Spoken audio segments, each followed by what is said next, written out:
আমার নাম সঞ্জু দত্ত। তো আজকে আপনাদের সামনে নতুন এক ভিডিও নিয়ে আসছি। তো শরীরের নিয়মিত সুস্থ থাকার জন্য ব্রিদিং ব্যায়াম। তো আমার ক্যামেরার ঠিক পেছনে কাকু আছে, উনি আপনাদের দেখাবেন যে কীভাবে ব্রিদিং ব্যায়ামটা করতে হয়। দেখুন, দেখাচ্ছি। কাকু, একটু বন্ধুদের একটু বলে দাও। হাই ফ্রেন্ডস, একটা চেয়ারে বসতে হবে। যদি কেউ পদ্মাসনে বসতে পারে খুব ভালো হয়। পদ্মাসনটা আমি এখন এখানে দেখাতে পারছি না, তো চেয়ারটাকেই আমি একটা জায়গা বেছে নিচ্ছি। মাঠে যদি হয় তাহলে পদ্মাসনে বসলে ভালো হয়। তো চেয়ারে বসতে গেলে পজিশনেই থাকতে হবে, ক্যামেরাটা পায়ের দিকে নিয়ে পায়ের পজিশন এরকম থাকতে হবে। টোটাল ব্যাপারটা আমি দেখাচ্ছি আপনাদের সুবিধার জন্য। পায়ের পজিশন এরকম থাকতে হবে। আচ্ছা, এইরকম নয়, আচ্ছা, এরকম নয়, পা একদম প্যারালাল থাকবে বডির সাথে। আচ্ছা, এরকম যেন না হয়, এই প্যারালাল থাকবে। আচ্ছা, হাত থাকবে এরকম, ঘাড় থাকবে স্ট্রেট, মানে স্পাইনাল কর্ড একদম মাথা থেকে স্পাইনাল কর্ডের এন্ড অবধি, কক্সিস অবধি যেন একটা প্যারালাল মানে স্ট্রেট লাইনে থাকে। এরপর আমরা নাক দিয়ে ফুল ব্রিদিং নেব, ফুল ব্রিদিং, লাংকে এক্সপ্যান্ড করবো। যেমন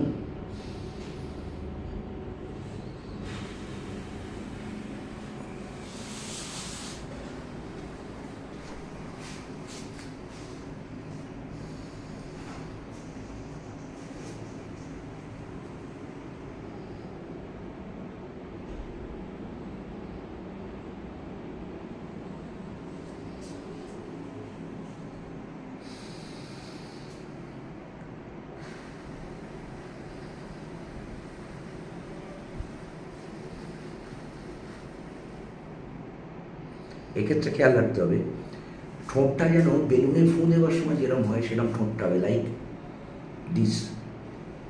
আমরা যদি এরকম না,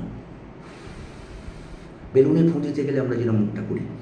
আরেকটা জিনিস খেয়াল রাখতে হবে, প্রথম নিঃশ্বাসটা ছাড়বো বুক থেকে, তারপর পেটটাকে ভেতরে ঢুকিয়ে নেব। আচ্ছা, একটু দেখিয়ে দাও। পেটের কাছে আসতে হবে।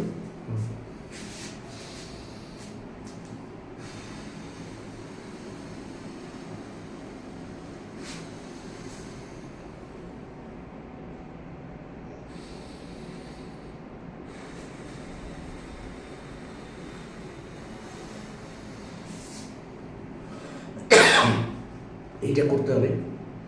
যতক্ষণ ধরে নিঃশ্বাস নেব তার চেয়ে বেশিক্ষণ ধরে নিঃশ্বাসটা ছাড়তে হবে, মানে নিঃশ্বাস হঠাৎ করে ছেড়ে দেবো না। এটা হলো 1 নম্বর ব্যায়াম।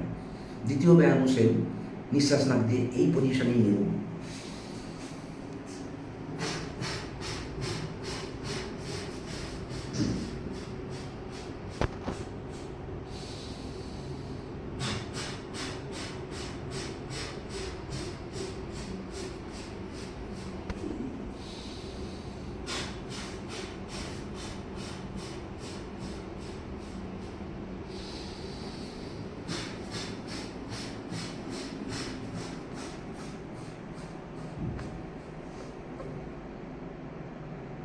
এই এই ব্যায়ামটাকে করলে কি হবে, লাঙে কোনো সর্দি জমতে দেবে না।